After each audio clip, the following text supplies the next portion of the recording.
Sarah Martinez had survived 3 tours in Afghanistan, dodged IEDs that could tear apart armored vehicles, and led rescue missions through hostile territory where one wrong step meant death. She had earned every medal on her uniform through blood, sweat, and unwavering courage under fire. But nothing in her military training had prepared her for the battlefield she would face in a corporate office in downtown Seattle. When she walked into Pinnacle Construction as their new project manager, wearing her best business suit and carrying recommendations that read like a war hero's resume, she thought the hardest part of her transition to civilian life was behind her. She was wrong. Dead wrong.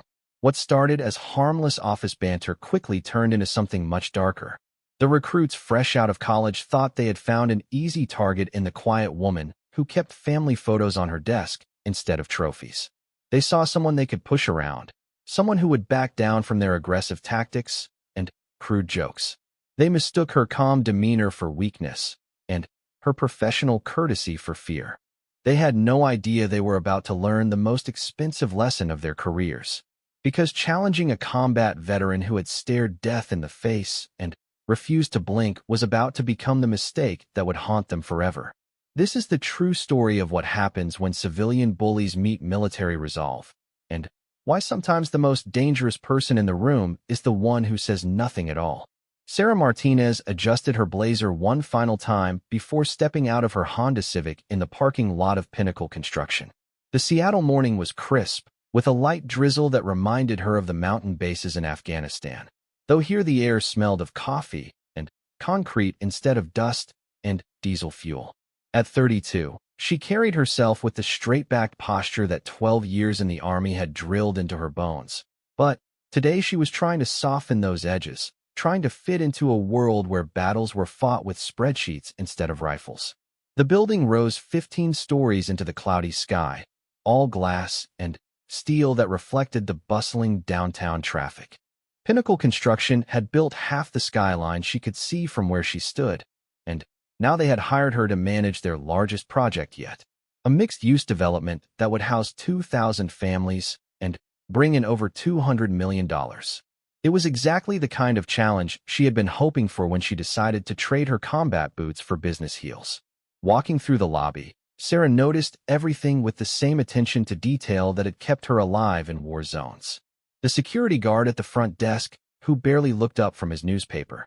The maintenance worker mopping floors who made eye contact and nodded respectfully. The young executives hurrying toward elevators with coffee cups and smartphones pressed to their ears. Everything seemed normal, professional, safe. She had no way of knowing that safety was about to become a luxury she could no longer afford. The elevator ride to the 8th floor gave her a moment to review what she knew about her new position. Project manager for the Riverside development, reporting directly to Regional Director Thomas Walsh, supervising a team of 8 junior associates and coordinators. The pay was more than double her military salary, the benefits package was comprehensive, and the opportunity for advancement was exactly what every career counselor had told her to look for. On paper, it was perfect. In reality, perfect was about to become a memory. The elevator doors opened to reveal a modern office space with an open floor plan, glass-walled conference rooms, and workstations arranged in neat clusters. The morning energy was palpable as employees settled in for another day, but Sarah noticed something that made her veteran instincts twitch. 3 young men near the coffee station had stopped their conversation to stare at her with expressions that reminded her of predators sizing up prey. She filed that observation away and continued toward the reception area. Rachel Thompson, the office administrator who had coordinated her hiring process, greeted her with a warm smile and a steaming cup of coffee. Rachel was in her 50s, with graying hair pulled back in a practical bun, and the kind of genuine warmth that immediately put people at ease. She had been with Pinnacle for over 15 years and had seen dozens of new hires come and go. But there was something different about Sarah that she could not quite identify. "Welcome to the team," Rachel said, handing over a visitor badge that would be replaced with a permanent ID once HR completed their paperwork. "Thomas is in a client meeting until 9:30, but I can show you to your office and get you settled in." Sarah's office was larger than she had expected, with floor-to-ceiling windows overlooking the construction site that would become her responsibility. The previous project manager had left behind a desk cluttered with blueprints, permit applications, and sticky notes that looked like they had been abandoned in a hurry. Rachel explained that David Chun had been promoted to a position at their Los Angeles office just 2 weeks earlier, leaving Sarah with a project that was already 3 months behind schedule and significantly over budget. David was brilliant with the technical aspects, Rachel explained, gathering up the scattered papers. But he struggled with the human element, managing subcontractors, keeping the team motivated, dealing with city inspectors who think construction companies have unlimited time and money. That's why Thomas specifically requested someone with leadership experience.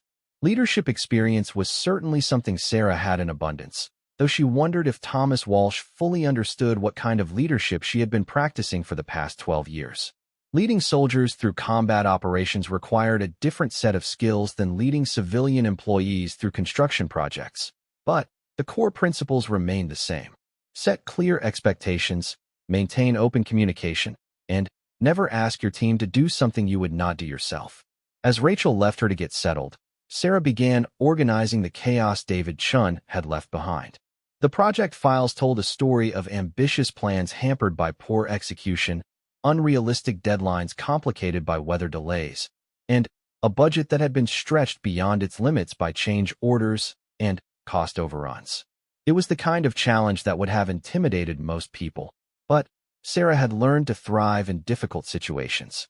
The key was breaking down complex problems into manageable pieces and tackling them one step at a time. Her first priority was meeting with the team she would be supervising. According to the organizational chart Rachel had provided, she would be working with 5 junior project coordinators, 2 administrative assistants, and 1 senior analyst. Their personnel files made for interesting reading. Most were recent college graduates with degrees in engineering, business administration, or construction management. They had good academic credentials, but limited real-world experience, which explained why the project had been struggling under David Chun's technical but hands-off leadership style. The 3 young men she had noticed by the coffee station turned out to be Marcus Webb, Tyler Rodriguez, and James Patterson. All were 24 years old. All had graduated from the same prestigious engineering program, and all had been hired by Pinnacle within the past 18 months. Their performance reviews were mixed, with high marks for technical knowledge offset by concerns about their attitude toward female colleagues and their tendency to challenge authority when they disagreed with management decisions. Marcus Webb appeared to be the unofficial leader of the group. He came from a wealthy family in Bellevue, had graduated summa cum laude, and carried himself with the kind of confidence that bordered on arrogance. His LinkedIn profile was filled with photos from expensive vacations and networking events, and his performance reviews consistently mentioned his ambition and competitive drive. However, they also noted several incidents where female colleagues had complained about inappropriate comments and his tendency to interrupt women during meetings. Tyler Rodriguez had grown up in a middle-class family in Spokane and worked his way through college with academic scholarships and part-time jobs. He was technically gifted and had impressed his professors with innovative solutions to complex engineering problems. However, his supervisors at Pinnacle had noticed that he seemed to resent taking direction from women and had a habit of questioning their qualifications in front of other team members. James Patterson was the son of a successful contractor and had been expecting to join the family business until his father decided he needed to prove himself elsewhere first. He was charming and articulate, with the kind of social skills that made him popular with clients and colleagues alike. However, several women in the office had privately complained to HR about his persistent attempts to ask them out and his inability to accept rejection gracefully. As Sarah reviewed these files, she began to understand why David Chun had struggled with the human element of project management. Leading a team required more than technical expertise. It required the ability to earn respect, set boundaries, and create an environment where everyone could contribute effectively. Chun had apparently tried to maintain harmony by avoiding confrontation, but that approach had allowed problematic behaviors to flourish unchecked. At exactly 9:30, Thomas Walsh knocked on her office door and introduced himself with a firm handshake and a welcoming smile. He was in his early 50s, with silver hair and the kind of weathered hands that suggested he had worked his way up from construction sites to corner offices. His reputation in the industry was stellar, and Sarah had been impressed by his straightforward communication style during the interview process. "How are you settling in?" he asked, settling into one of the chairs across from her desk. "I know this project looks overwhelming, but I have complete confidence that you're exactly what we need to get back on track." Sarah appreciated his direct approach and decided to match it. "The project is in worse shape than your initial briefing suggested, but nothing that can't be fixed with proper planning and execution. My main concern is team dynamics. I've been reviewing personnel files, and there seem to be some issues that need to be addressed." Thomas nodded grimly. "You're referring to Marcus, Tyler, and James.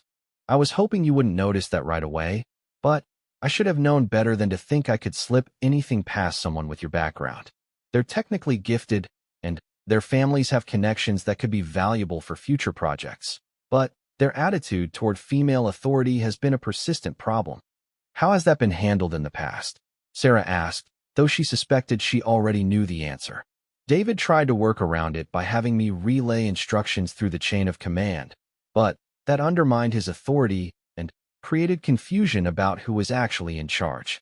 HR has documented several complaints, but nothing that rose to the level of formal disciplinary action.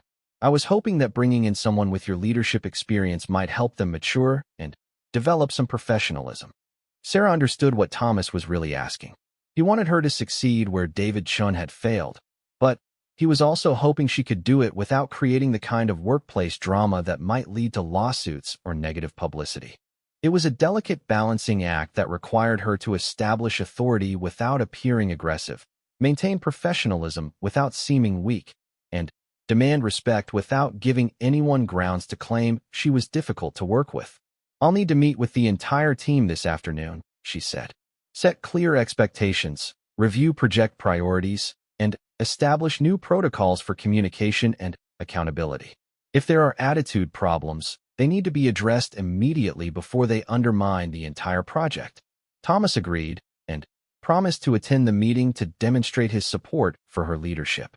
As he left her office, Sarah felt the familiar sensation of preparing for a mission where success would depend on careful planning, precise execution, and the ability to adapt quickly when things went wrong.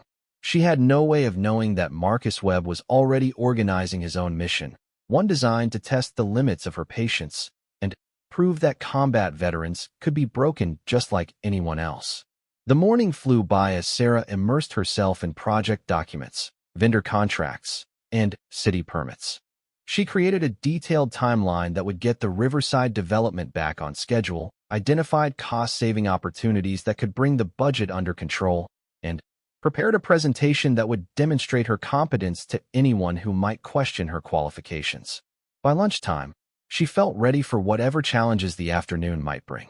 What she did not know was that Marcus Webb had spent his morning conducting reconnaissance of his own. He had researched her military background, looking for weaknesses he could exploit. He had learned that she had been divorced 3 years earlier, that her ex-husband had struggled with alcohol abuse, and that she had no children despite being in her 30s. In his mind, these facts painted a picture of a woman who could not maintain relationships and was probably desperate to prove herself in a man's world. He had also discovered that she lived alone in a modest apartment in Capitol Hill, drove a 5-year-old Honda Civic, and had been awarded multiple commendations for her service in Afghanistan. To Marcus, the commendations were meaningless symbols. The modest lifestyle suggested financial struggles, and the fact that she lived alone confirmed his theory that she was fundamentally broken. He was about to learn that some theories are not just wrong, they are dangerous. As the lunch hour ended and employees began returning to their workstations, Sarah prepared for the most important meeting of her civilian career. She had faced Taliban insurgents, survived rocket attacks, and led rescue operations through hostile territory, but the conference room full of skeptical employees felt like enemy territory of a different kind. The difference was that in Afghanistan, the rules of engagement were clear. Here, she would have to win a war while pretending it was not happening. The battle lines were being drawn, and Sarah Martinez was about to discover that some enemies are more dangerous in business suits than they ever were in military uniforms. The recruits had no idea what was coming, but they were about to learn why challenging a combat veteran is always a fatal mistake. The conference room at Pinnacle Construction had hosted hundreds of meetings over the years, but none quite like the one that was about to take place at 2 o'clock on Sarah Martinez's first day. The room overlooked the busy intersection of 4th and Pike, where construction workers in hard hats mingled with office workers in business suits, creating a perfect metaphor for the collision of worlds that was about to unfold inside. Sarah arrived 5 minutes early, carrying a leather portfolio that contained her carefully prepared presentation and a small recording device that she had learned to use during her military service. In Afghanistan, documenting conversations had been a matter of operational security. Here, it might prove to be a matter of career survival.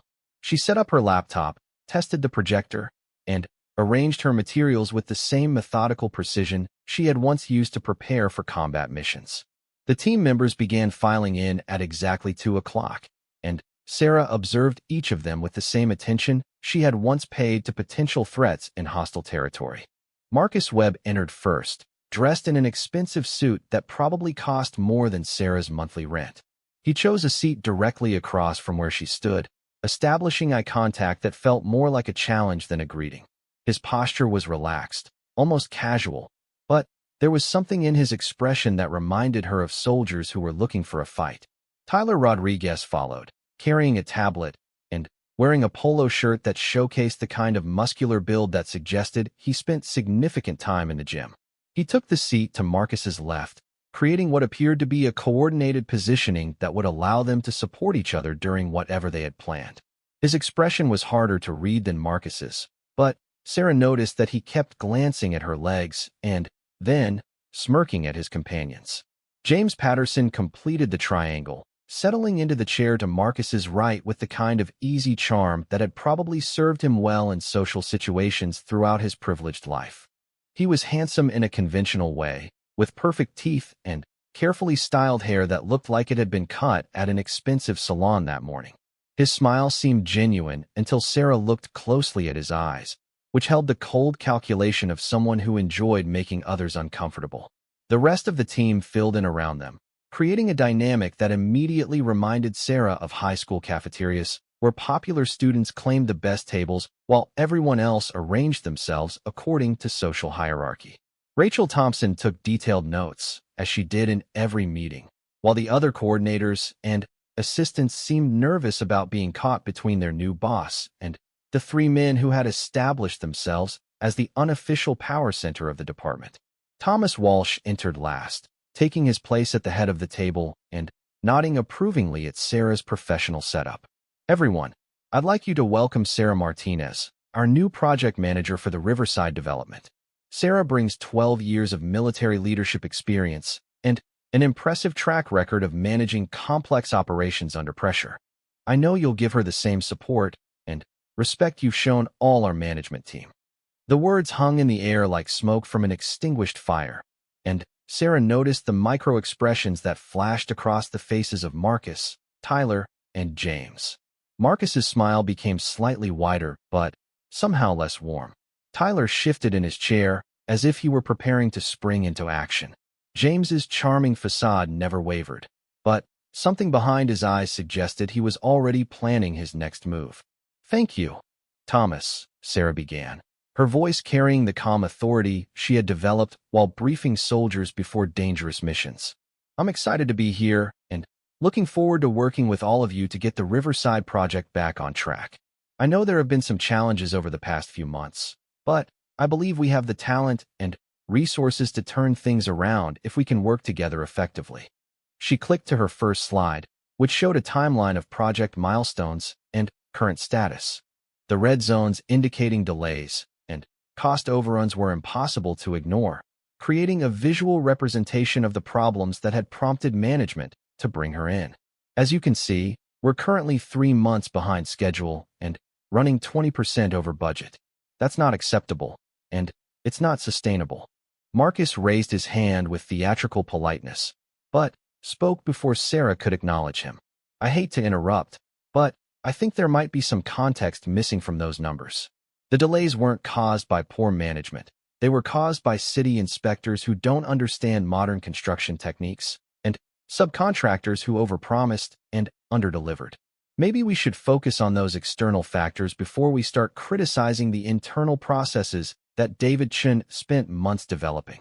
The challenge was subtle but unmistakable, delivered with the kind of smile that was meant to make Sarah's response seem unreasonable regardless of how she replied.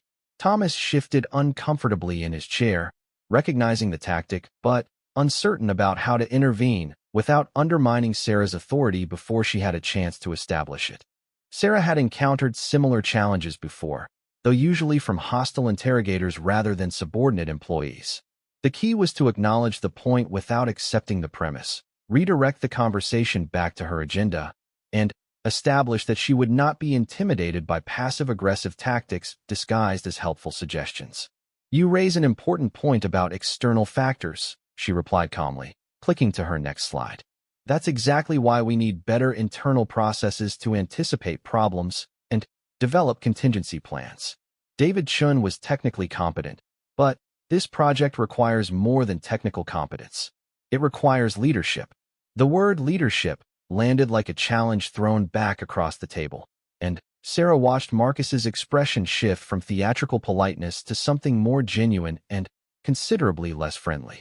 She had just told him, in front of his colleagues and the regional director, that his previous supervisor had failed because he lacked the kind of authority that she possessed.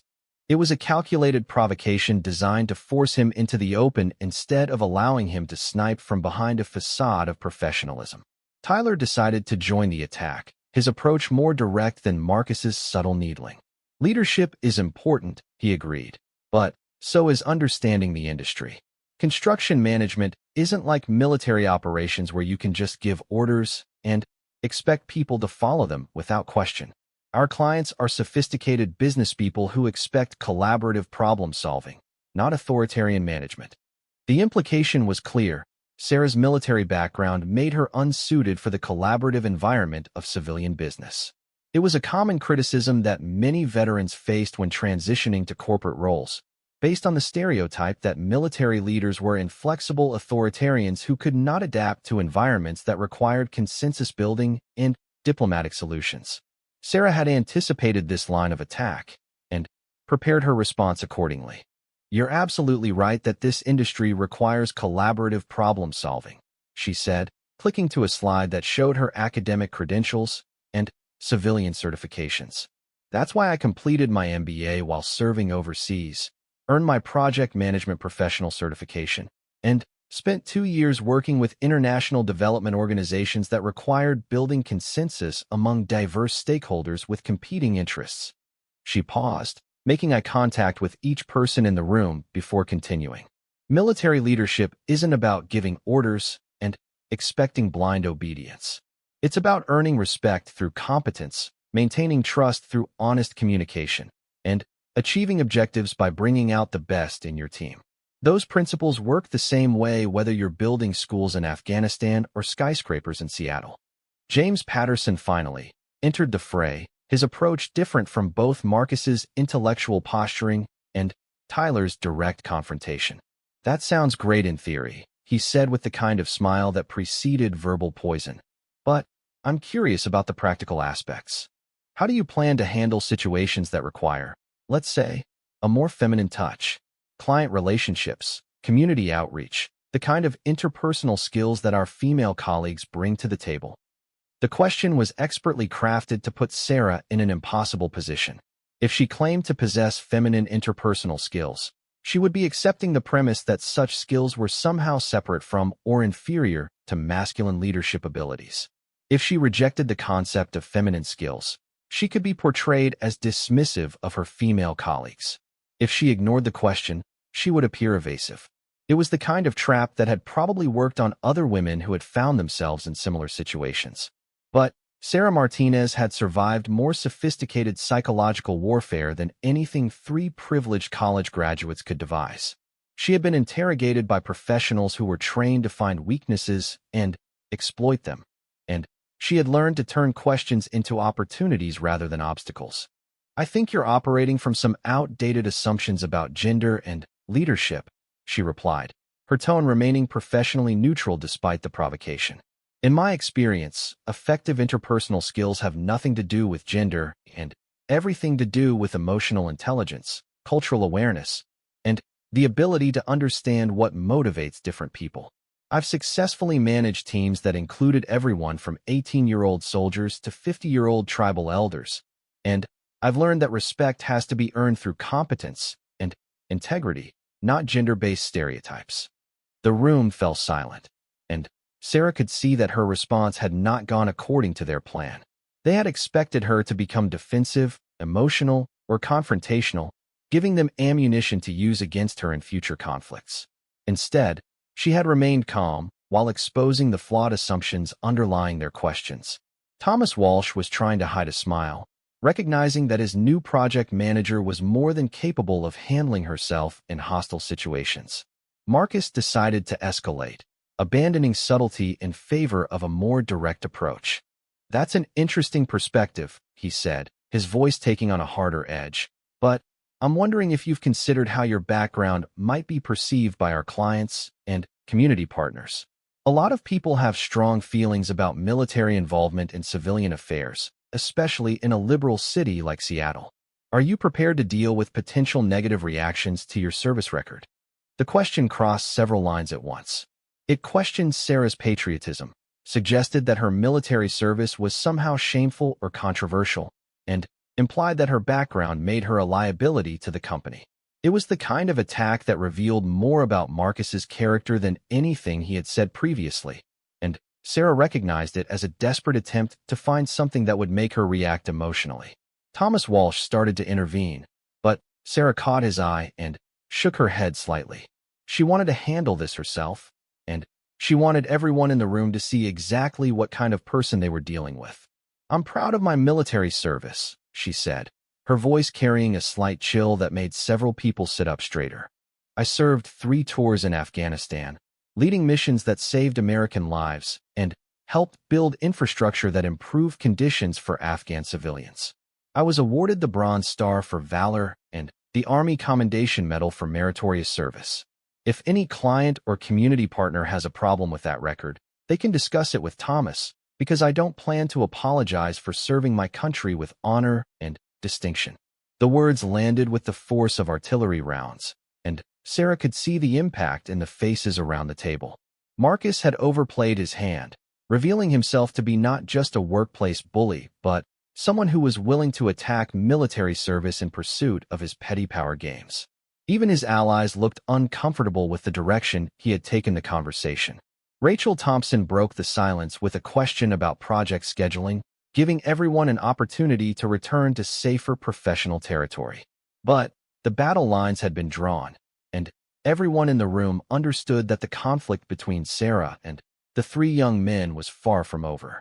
If anything, Marcus's clumsy attack had revealed his true intentions while allowing Sarah to establish her credentials and demonstrate her ability to remain professional under pressure.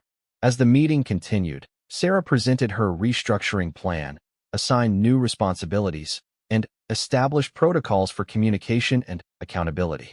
The rest of the team asked thoughtful questions and offered constructive suggestions, creating the kind of collaborative environment that Thomas Walsh had been hoping to achieve. But Marcus, Tyler, and James remained largely silent, exchanging glances that suggested they were already planning their next moves. When the meeting ended, Thomas stayed behind to speak with Sarah privately. "I want to apologize for their behavior," he began, but Sarah interrupted him. "Don't apologize for them," she said firmly. "That just makes them your responsibility instead of mine.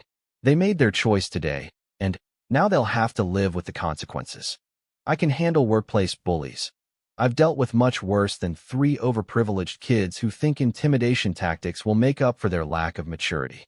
Thomas nodded, recognizing the steel in her voice that had probably served her well in combat situations. "What's your next step?" "Document everything," Sarah replied, shutting down her laptop. "Create a paper trail that establishes exactly what happened and when. Set clear expectations for their future behavior. And prepare for escalation, because men like that don't back down until they're forced to face consequences they can't ignore." As Sarah packed up her materials, She felt the familiar adrenaline surge that always followed the first engagement with a dangerous enemy. In Afghanistan, that feeling had warned her to stay alert for snipers, improvised explosives, and ambush attacks. Here, it was warning her that Marcus Webb and his allies were not going to accept defeat gracefully. They would regroup, develop new tactics, and launch more sophisticated attacks designed to drive her out of the company before she could establish herself as a credible threat to their dominance. What they did not understand was that Sarah Martinez had faced down enemies who were armed with automatic weapons and rocket-propelled grenades. 3 corporate bullies with college degrees and family connections were about to discover that combat veterans do not retreat just because the terrain becomes difficult. The first battle was over, but the war was just beginning, and Sarah was already planning her next moves. The recruits had tested her resolve and found it unbreakable. Now they would learn what happens when you challenge someone who has survived real combat and emerge stronger from every confrontation. Their fatal mistake was assuming that civilian rules would protect them from the consequences of their actions. They were about to discover how wrong they could be. The week following Sarah's first team meeting passed like the calm before a storm that every veteran learns to recognize. She arrived each morning at 7:30, before most of the office had stirred to life, and used those quiet hours to establish her command presence in ways that spoke louder than words.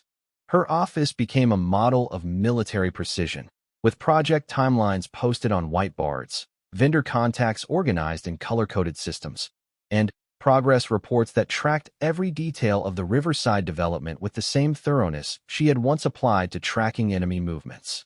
Marcus Webb noticed these changes with growing irritation. He had expected Sarah to struggle with the transition from military structure to corporate flexibility, but instead she was imposing her own version of order that made his previous casual approach to project management look sloppy by comparison. When clients visited the office, they gravitated toward her organized presentations and detailed progress reports, asking questions that demonstrated their growing confidence in her leadership. That confidence came at the expense of Marcus's carefully cultivated image as the rising star of the junior staff. The first direct confrontation came on Wednesday morning, during what should have been a routine status meeting with the electrical subcontractors. Sarah had scheduled the meeting for 8 o'clock, allowing plenty of time to review progress before the regular office day began. Marcus arrived 15 minutes late, carrying a coffee cup from an expensive shop across the street, and wearing the kind of smirk that suggested his tardiness was intentional rather than accidental. "Sorry I'm late," he announced to the room, though his tone carried no trace of actual apology. "Traffic was horrible, and then I had to take an important call from a client who specifically requested to work with me on future projects. You know how it is when people develop personal relationships with specific team members." The comment was designed to suggest that Marcus possessed client relationships that Sarah lacked, undermining her authority while appearing to make casual conversation. The electrical contractor, a weathered man in his 50s named Bill Kowalski, looked confused by the dynamic he was witnessing.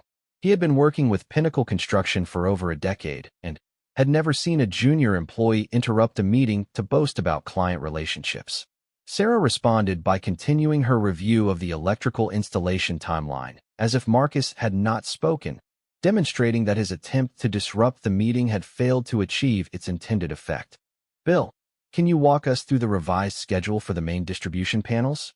We need to coordinate with the HVAC installation to avoid any conflicts in the utility corridors." For the next 20 minutes, Marcus tried various tactics to insert himself into the conversation and establish his importance. He questioned Sarah's technical knowledge with comments disguised as helpful clarifications, suggested alternative approaches that would require expensive design changes, and repeatedly mentioned his engineering degree as if it gave him authority over someone who had successfully managed construction projects worth millions of dollars. Bill Kowalski watched this performance with growing disgust. He had worked with hundreds of project managers over his 30-year career, and he could recognize competence when he saw it. Sarah Martinez knew her business, asked the right questions, and treated his expertise with the respect that professional contractors deserved. Marcus Webb, on the other hand, behaved like a spoiled child who was angry about not being the center of attention. When the meeting ended, Bill lingered to speak with Sarah privately. "I don't know what that kid's problem is," he said quietly. "But I want you to know that my crew and I appreciate working with someone who understands construction management." David Chun was a nice guy, but he always seemed overwhelmed. "You've got your act together, and that makes our job easier." Sarah thanked him for the feedback while mentally noting that she had just gained an ally among the subcontractors who would ultimately determine whether the project succeeded or failed. Marcus's attempt to undermine her authority had backfired, creating exactly the opposite impression he had intended. But she also recognized that his behavior was escalating, becoming more obvious and potentially more dangerous as his subtle tactics failed to achieve their goals. The escalation continued on Friday afternoon, when Sarah discovered that someone had accessed her computer during lunch and deleted several important files from the project database. The deletions were not random. They specifically targeted cost estimates and vendor communications that Sarah had been using to identify opportunities for budget savings. Recovering the files from the backup server would require IT support and several hours of work that would delay her weekend plans to review contract modifications. The timing was suspicious, and the specific nature of the deletions suggested someone with detailed knowledge of her work priorities. Security cameras in the office were positioned to monitor the entrances and common areas, but individual workstations were considered private spaces that employees could access freely. However, Sarah's military training had taught her to be paranoid about operational security, and she had taken precautions that her saboteur had not considered. Before leaving for lunch, she had activated a small security application on her laptop that recorded keystrokes and screen activity whenever someone accessed her computer. The recording showed Marcus Webb entering her office at 12:45, using the administrator password that David Chun had shared with the junior staff for accessing shared project files, and deliberately deleting specific folders while avoiding others that would have been more obvious targets. Sarah saved the recording to a secure folder and printed hard copies of the evidence before confronting Marcus directly. On Monday morning, she called him into her office and closed the door before activating the digital recorder that had become a permanent fixture of their interactions. "We need to discuss something that happened on Friday afternoon," she began, her voice carrying the kind of calm authority that made experienced soldiers nervous. "Someone accessed my computer during lunch and deleted several important project files. I'm hoping you might have some information about who could have done something like that." Marcus's response revealed exactly how much experience he had with real interrogation. Instead of expressing surprise, asking for clarification, or offering to help investigate, he immediately became defensive and began constructing elaborate explanations for why he might have appeared near her office or accessed her computer for legitimate reasons. "I might have checked your computer to see if you had the latest vendor contact list," he said, his voice rising slightly as he spoke. David Chin always shared that information with the team, and I was trying to follow up on some electrical issues that Bill Kowalski mentioned during the meeting. If some files got accidentally deleted, it was probably a system glitch or user error, not intentional sabotage. Sarah let him talk, recognizing the classic pattern of someone who was guilty of exactly what he was being accused of. Innocent people asked questions. Guilty people provided explanations that no one had requested. Marcus was digging his own grave with every word, creating a recorded confession that would be impossible to explain away if the situation escalated to formal disciplinary action. "That's interesting," she said when he finally stopped talking, because the files that were deleted weren't vendor contact lists. They were cost analysis spreadsheets and budget projections that I had been working on over the weekend. Files that would only be relevant to someone who wanted to interfere with my ability to identify cost savings and demonstrate value to upper management. Marcus's face flushed red as he realized his mistake, but he was too deep into his fabricated story to abandon it completely. "Like I said, it was probably a system error. Those old computers are always having problems, and files get corrupted or deleted for all kinds of technical reasons. Maybe you should talk to IT about improving data backup procedures instead of making accusations about intentional sabotage."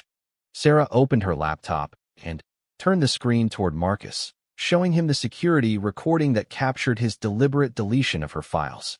His face went pale as he watched himself navigate through her computer, locate specific folders, and carefully delete their contents while leaving everything else untouched. "This doesn't look like a system error," she said quietly. "This looks like someone who knew exactly what they were looking for and took deliberate action to interfere with my work. Do you have any idea who might want to sabotage my ability to manage this project effectively?" The question hung in the air like smoke from a fired weapon, and Marcus realized that he had been outmaneuvered by someone who possessed skills he had never encountered before. Sarah Martinez was not just another manager who could be intimidated through amateur harassment tactics. She was a professional who had learned to anticipate enemy action, gather intelligence, and document evidence with the thoroughness of someone whose life had once depended on such details. Marcus attempted to salvage the situation through a combination of denial, deflection, and veiled threats that revealed exactly how desperate he had become. "That recording could have been fabricated," he said, his voice taking on the whining tone of someone who was running out of options. "Computer forensics can be manipulated by people who know what they're doing. Even if someone did access your computer, there's no proof that it was intentional rather than accidental. You're new here, and you don't understand the office culture or the relationships that existed before you arrived. Maybe you should focus on learning how things work instead of making enemies unnecessarily." Sarah recognized the threat underlying his words and decided to respond with the kind of clarity that would eliminate any confusion about her intentions. "Let me make something very clear," she said, her voice dropping to the level she had once used to address soldiers who were considering desertion under fire. "I have 12 years of experience dealing with people who try to use intimidation, sabotage, and manipulation to achieve their goals. I know how to document evidence, build cases, and present facts to people who have the authority to impose consequences. What happened here was not a mistake or a misunderstanding. It was a deliberate attack on my ability to do my job, and it will not happen again." She leaned forward slightly, making eye contact that most people found impossible to maintain. "You have two choices. You can accept that I am your supervisor, follow my instructions, and contribute to the success of this project like a professional. Or you can continue playing games that you are not equipped to win, and discover that corporate discipline procedures can be every bit as unforgiving as military justice when someone crosses lines that should never be crossed." Marcus tried to maintain eye contact, but found himself looking away after several seconds, his body language revealing that he understood exactly how serious the situation had become. He had expected to intimidate a woman who would be confused by office politics and uncertain about her authority. Instead, he had encountered someone who possessed the kind of confidence that could only come from facing much more dangerous opponents than anything he could imagine. "I think there's been a misunderstanding," he said, his voice no longer carrying the arrogant tone that had characterized their previous interactions. "I was just trying to help with the project, and I certainly never intended to interfere with your work or challenge your authority. Maybe we should start over and focus on working together professionally." Sarah recognized the tactical retreat for what it was, but she also understood that Marcus was simply regrouping for a different kind of attack rather than accepting genuine defeat. Men like him did not abandon their sense of entitlement just because they had been caught engaging in petty sabotage. They adapted their tactics, recruited allies, and looked for different vulnerabilities to exploit. "I appreciate your willingness to work together professionally," she replied, maintaining the formal tone that created psychological distance between them. "I'm sure Thomas Walsh will be pleased to hear that we've resolved this misunderstanding without requiring his intervention. I'll be updating him on the project status later this week, and I'll make sure to mention your cooperative attitude." The implicit threat was clear. Sarah would be reporting the incident to upper management, and Marcus's future with the company would depend on his ability to demonstrate genuine professionalism rather than the kind of manipulative behavior that had characterized his performance so far. It was exactly the kind of consequence he had not anticipated when he decided to test the limits of her patience. As Marcus left her office, Sarah made detailed notes about the conversation while reviewing the security recording once more to ensure that she had not missed any important details.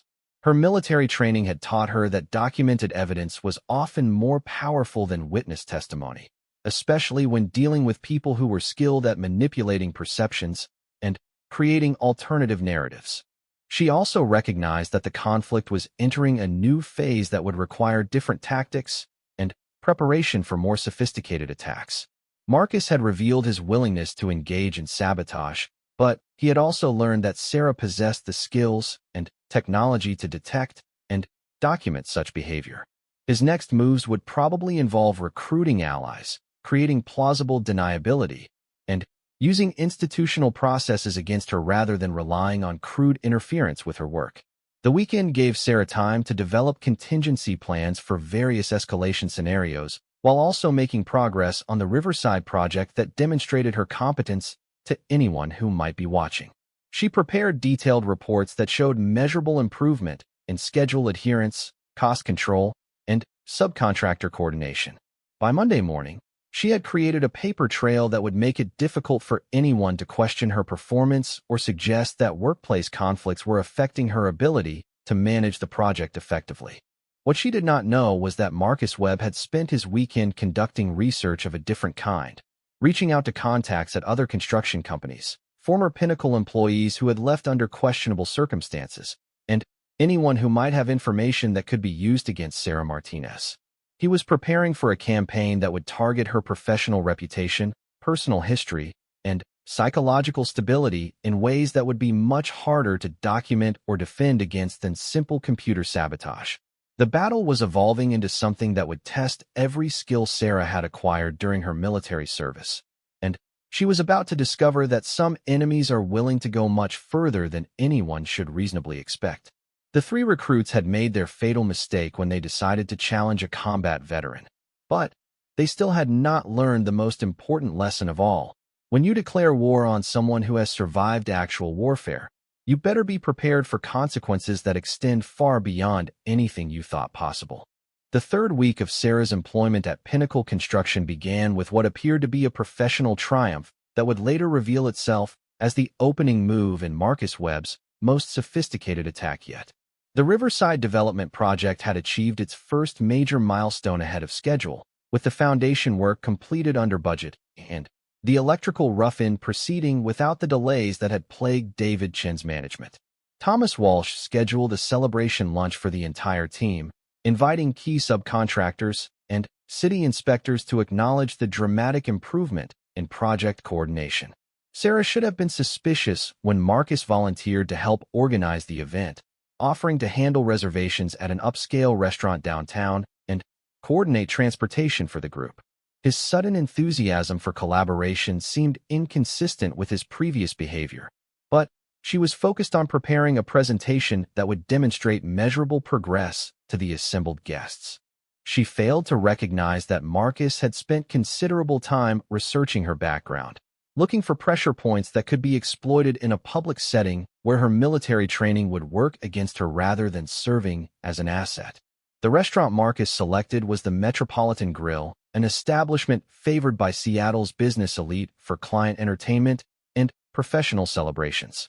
The private dining room he reserved featured floor-to-ceiling windows overlooking Elliott Bay, creating an elegant atmosphere that impressed the subcontractors and city officials who rarely experienced such treatment from construction companies. The guest list included 15 people who represented various aspects of the Riverside project, from electrical contractors to permit inspectors, all of whom had developed positive impressions of Sarah's management style over the previous weeks. Sarah arrived wearing her best business suit, carrying a leather portfolio that contained project documentation and a small gift for each subcontractor who had contributed to their early success.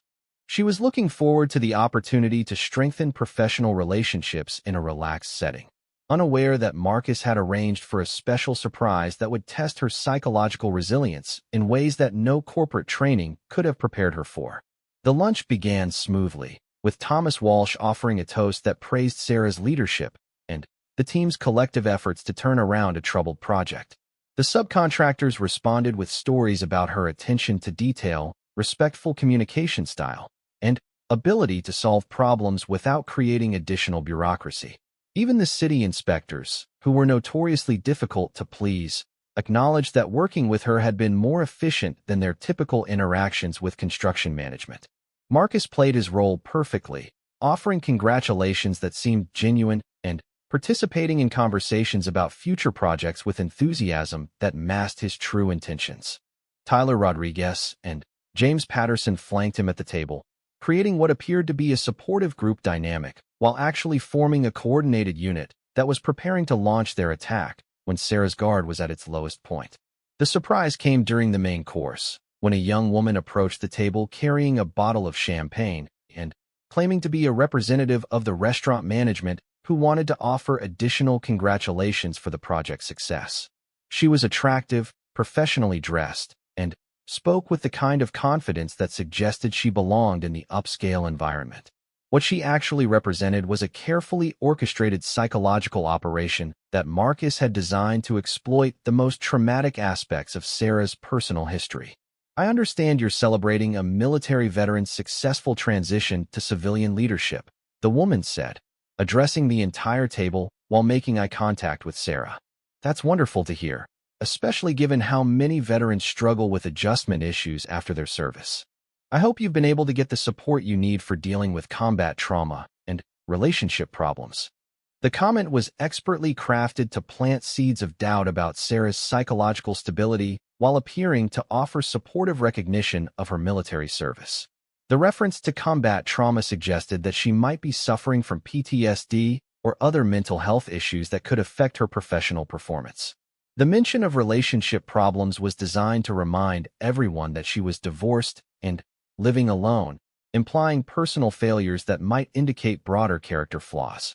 Sarah recognized the attack for what it was, but found herself in an impossible situation where any response would seem defensive or inappropriate. If she denied having adjustment issues, she would appear to be dismissive of legitimate veteran concerns. If she acknowledged the challenges of military transition, she would validate the suggestion that her background made her a risky choice for leadership positions. If she ignored the comment entirely, she would seem rude to someone who appeared to be offering congratulations. The woman continued before Sarah could formulate a response, escalating her attack with information that could only have come from detailed research into Sarah's personal history. I have a brother who served in Afghanistan around the same time you did. He's had some real struggles with alcohol and maintaining relationships since he came back. It's so common among combat veterans, especially those who saw heavy action or lost friends in combat situations. The divorce rate is just heartbreaking, but I'm sure you understand that better than anyone. The reference to divorce and lost friends hit Sarah like artillery fire, triggering memories that she had spent years learning to manage through therapy and meditation. She could feel her heart rate increasing and her hands beginning to tremble slightly, physiological responses that Marcus was watching with satisfaction from across the table. He had done his research well, discovering that her ex-husband had struggled with alcohol abuse following his own military service, and that she had lost several close friends during her tours in Afghanistan. Thomas Walsh sensed that something was wrong and attempted to redirect the conversation back to project-related topics, but Marcus interceded with what appeared to be helpful clarification. Sarah has been very professional about keeping her personal issues separate from her work responsibilities, he said, his voice carrying false sympathy that made his real intentions obvious to anyone who was paying attention.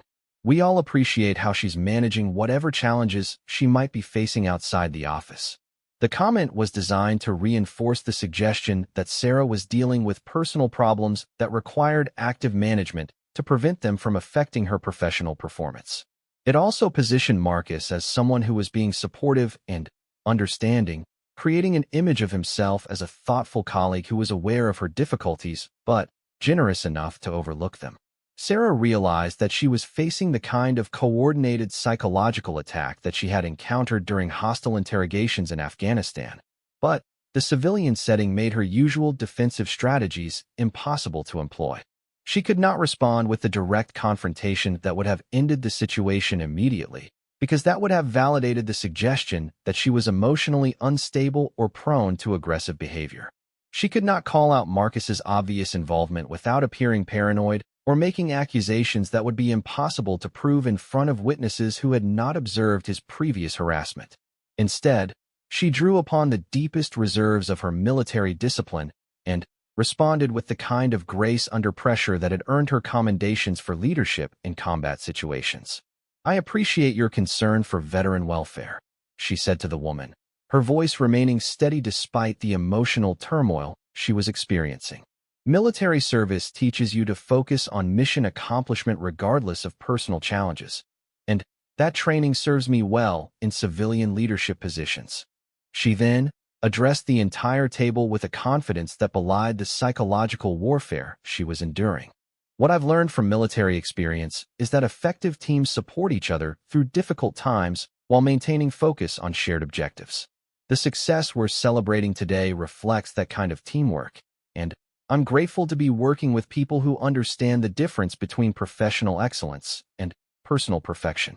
The response was masterful, acknowledging the attack without appearing defensive, redirecting attention back to team accomplishments, and subtly indicating that she recognized what was happening without making accusations that would seem inappropriate in a professional setting.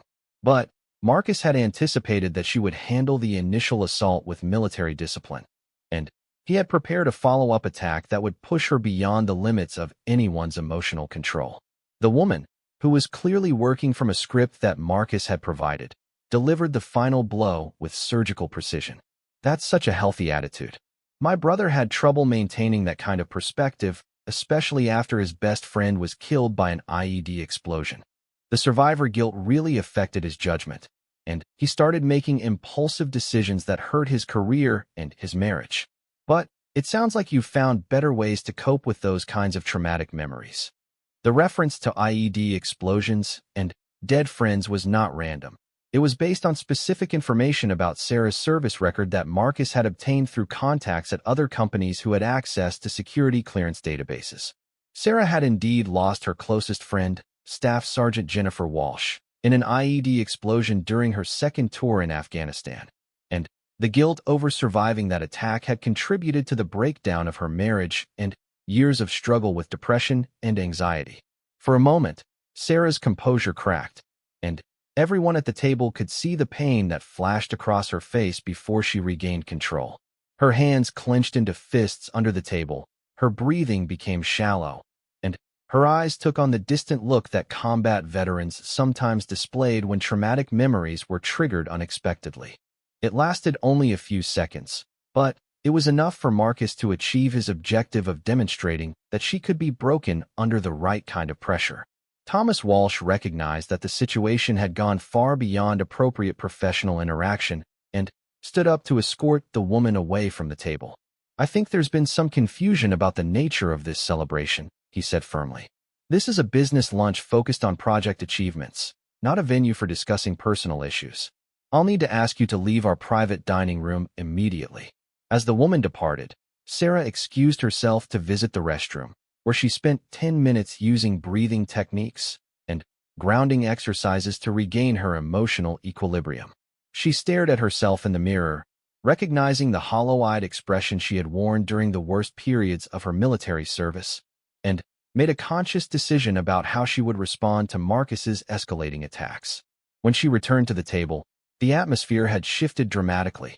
The subcontractors and city inspectors were uncomfortable with what they had witnessed, unsure about how to interpret the strange interaction, but clearly aware that something inappropriate had occurred. Thomas Walsh was asking probing questions about how the woman had known so much about military service issues, while Marcus was offering theories about coincidental connections and unfortunate timing that fooled no one with basic intelligence. Sarah took her seat and addressed the group with the kind of calm authority that silenced conversations and focused attention. "I want to address what just happened because I believe in transparent communication and professional integrity," she began. "What you witnessed was a deliberate attempt to use my military service record and personal history to undermine my credibility as your project manager."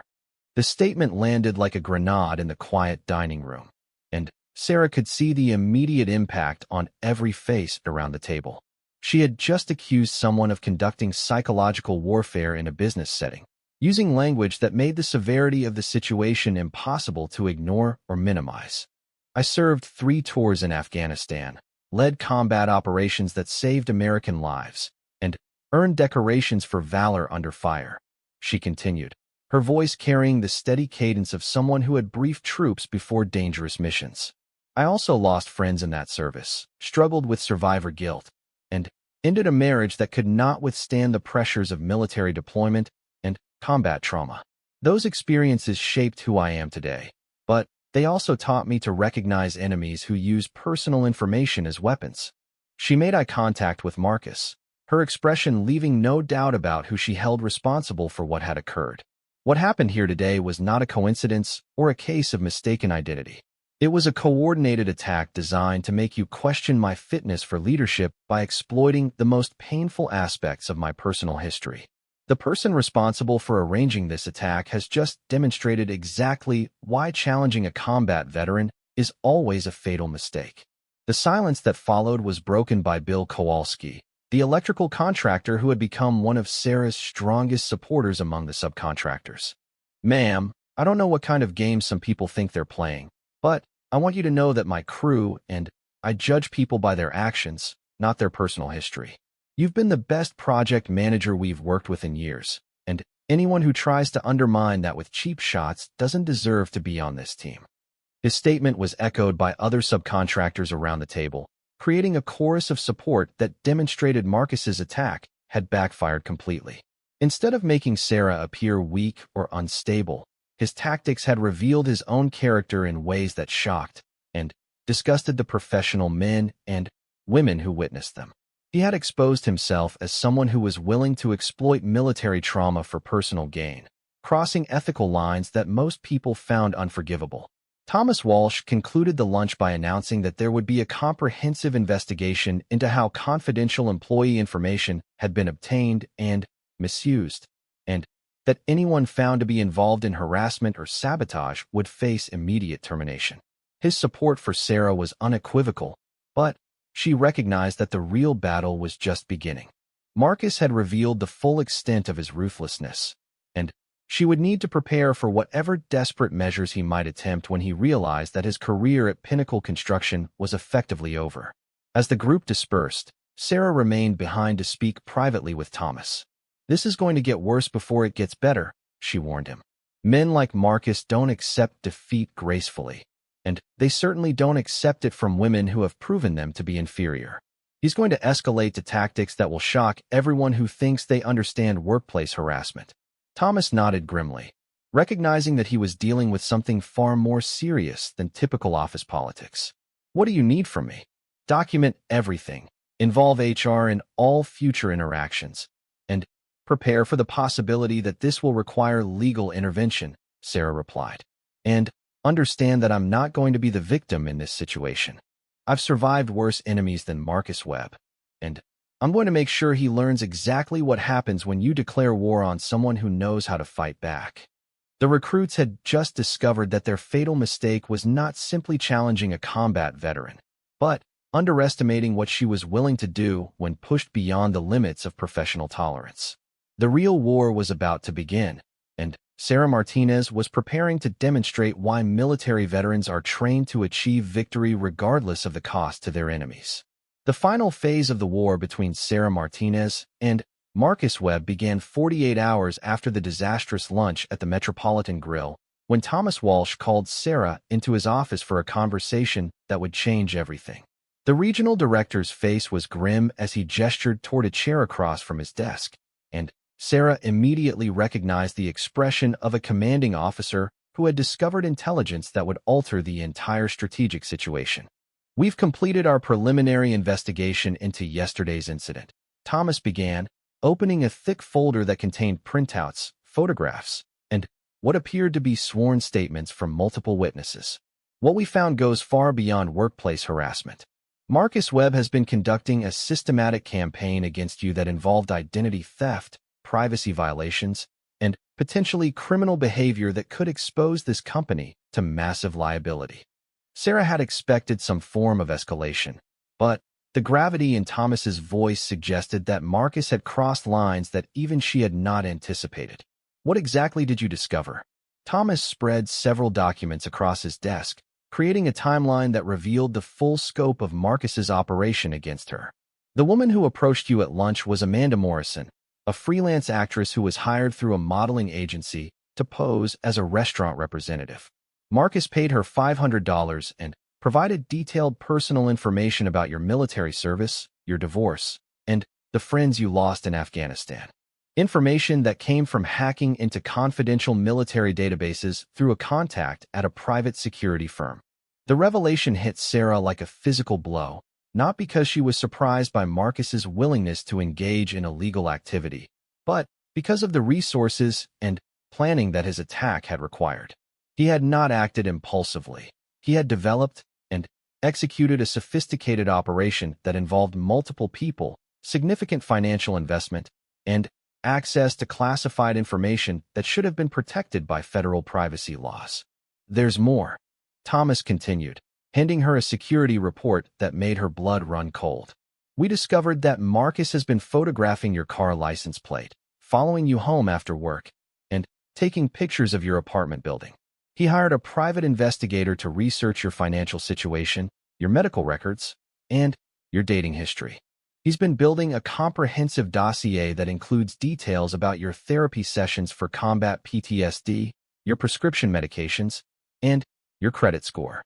Sarah felt the familiar surge of combat adrenaline that always preceded direct action against enemy targets. What Marcus had done was not just harassment. It was stalking, identity theft, and violation of privacy laws that could result in federal criminal charges. But, more importantly, it was the kind of threat assessment and targeting that preceded violent action, suggesting that he was preparing for attacks that would go far beyond psychological warfare. How did you discover all of this? She asked, her mind already shifting into the tactical mode that had served her well during the most dangerous missions in Afghanistan. Marcus made several crucial mistakes, Thomas explained, unable to hide his satisfaction at the thoroughness of their investigation. First, he used his company credit card to pay for the private investigator, thinking that the charges would be buried in routine business expenses. Second, he sent emails about his plans from his work computer, including detailed discussions about obtaining your personal information and using it to force you out of the company. Third, he bragged about his tactics to Tyler Rodriguez and James Patterson, who recorded conversations that they're now claiming were intended to document criminal activity for reporting to authorities. The last revelation was particularly satisfying because it meant that Marcus's closest allies had abandoned him when they realized that his behavior had crossed into potentially criminal territory. Tyler and James were trying to save their own careers by positioning themselves as whistleblowers rather than accomplices, but their recorded conversations provided evidence that would make Marcus's prosecution almost inevitable. What's our next step? Sarah asked, though she already suspected that the answer would involve law enforcement agencies and criminal charges that would destroy Marcus's career permanently. We've already contacted the FBI's Cybercrimes Division because accessing military databases without authorization is a federal offense, Thomas replied. We've also filed reports with the Seattle Police Department regarding stalking and harassment, and we've turned over all our evidence to the company's legal department for potential civil action.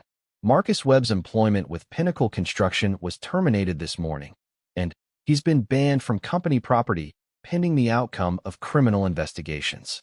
Sarah nodded, recognizing that Thomas had handled the situation with exactly the kind of decisive action that would protect both the company and her personal safety. But she also understood that Marcus's termination would only escalate his desperation, potentially leading to more direct threats that would require different defensive strategies. What about Tyler and James? She asked. They're cooperating fully with our investigation and have agreed to provide testimony if criminal charges are filed, Thomas said. Their employment status is under review, but they'll probably be transferred to different projects where they can be supervised more closely. They've learned that there are consequences for workplace harassment that extend far beyond anything they could have imagined. Over the following weeks, Sarah watched Marcus's carefully constructed life unravel with the inevitability of an avalanche. The FBI investigation revealed that his access to military databases had been provided by a private security firm that was already under investigation for selling confidential information to corporate clients.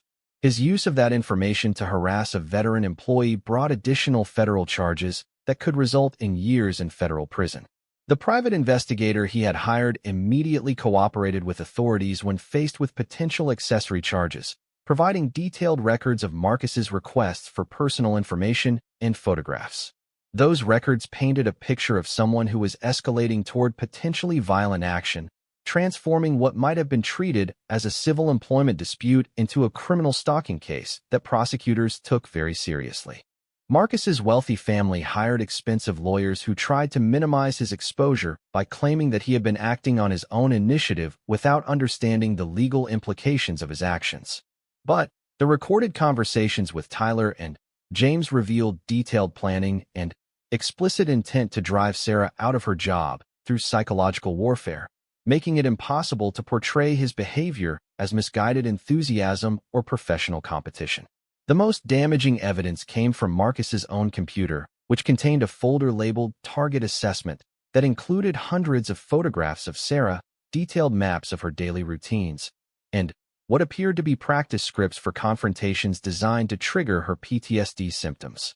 The folder also contained research into her military service that revealed an obsessive interest in her combat experiences and the traumatic events that had shaped her civilian transition.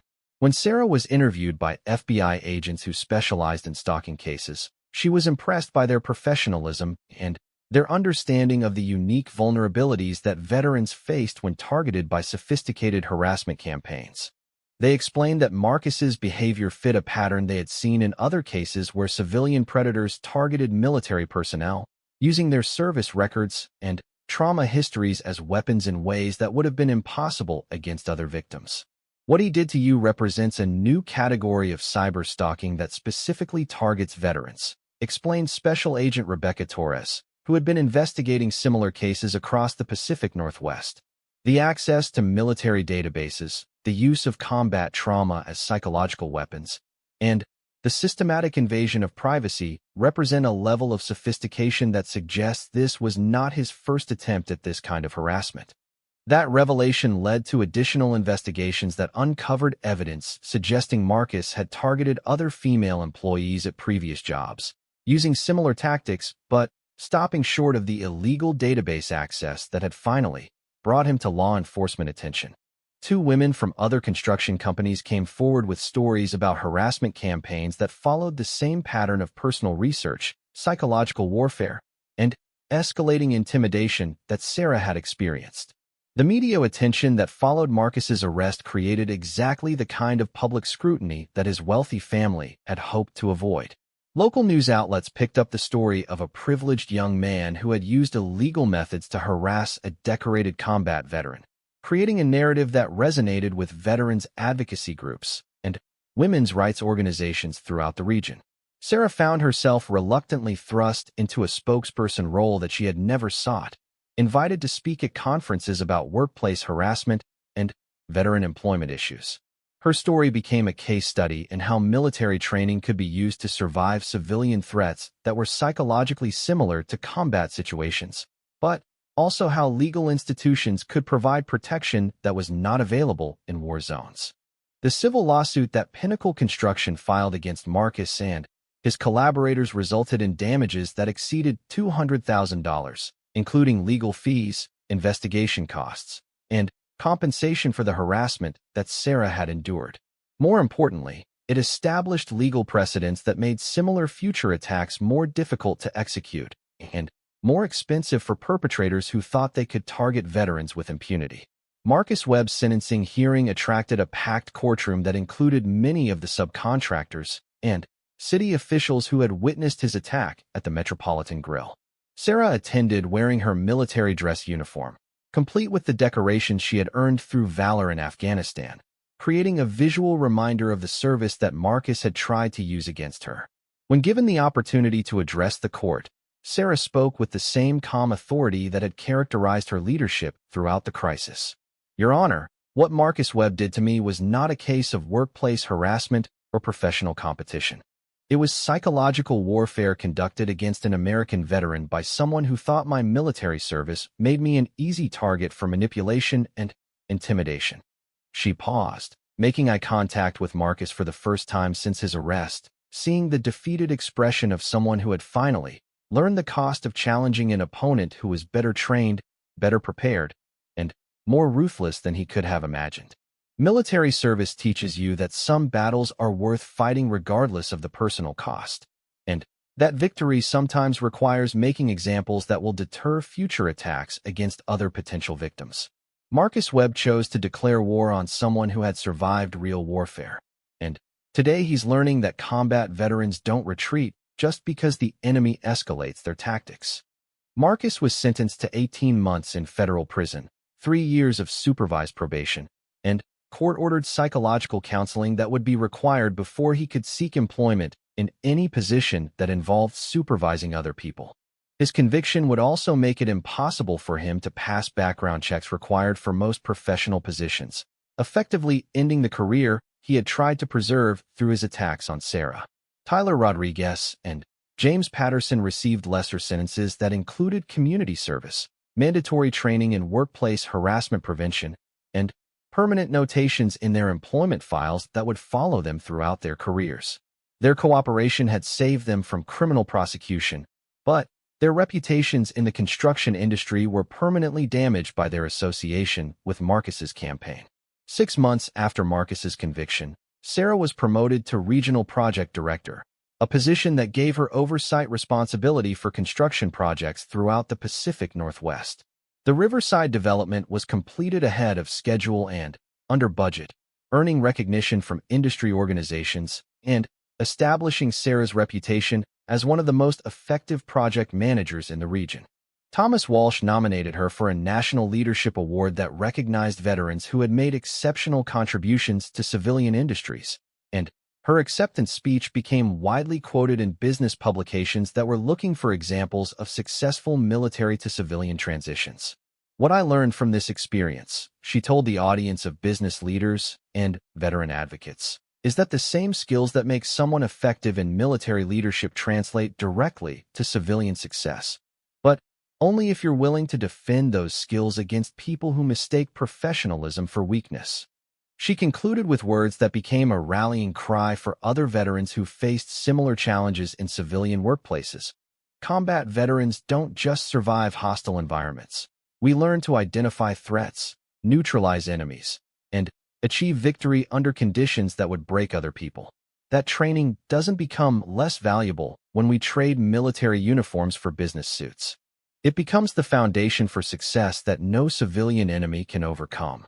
The audience rose in a standing ovation that lasted several minutes, recognizing not just Sarah's personal triumph, but the broader principle that veterans brought irreplaceable value to civilian organizations that were wise enough to support and protect them. Marcus Webb would eventually be released from federal prison, but his name had become synonymous with the kind of harassment that could destroy careers and result in criminal prosecution. His story became a cautionary tale that was used in corporate training programs to illustrate the legal and professional consequences of targeting veteran employees with sophisticated harassment campaigns. Sarah Martinez had not only survived the most sophisticated civilian attack she had ever faced, she had turned it into a victory that protected other veterans from similar targeting and established new standards for how military service should be respected in civilian workplaces. The recruits had learned, far too late, why challenging a combat veteran is always a fatal mistake. Their enemy had not just defended herself. She had changed the entire battlefield in ways that would protect future veterans from the kind of attacks they had tried to perfect. The war was over, and Sarah Martinez had achieved total victory through the same combination of strategic thinking, tactical superiority, and unwavering determination that had earned her decorations on actual battlefields. She had proven that combat veterans bring more than just leadership skills to civilian organizations. They bring the kind of courage and resilience that can transform workplaces into environments where harassment and intimidation tactics become self-defeating strategies that destroy their practitioners rather than their intended victims.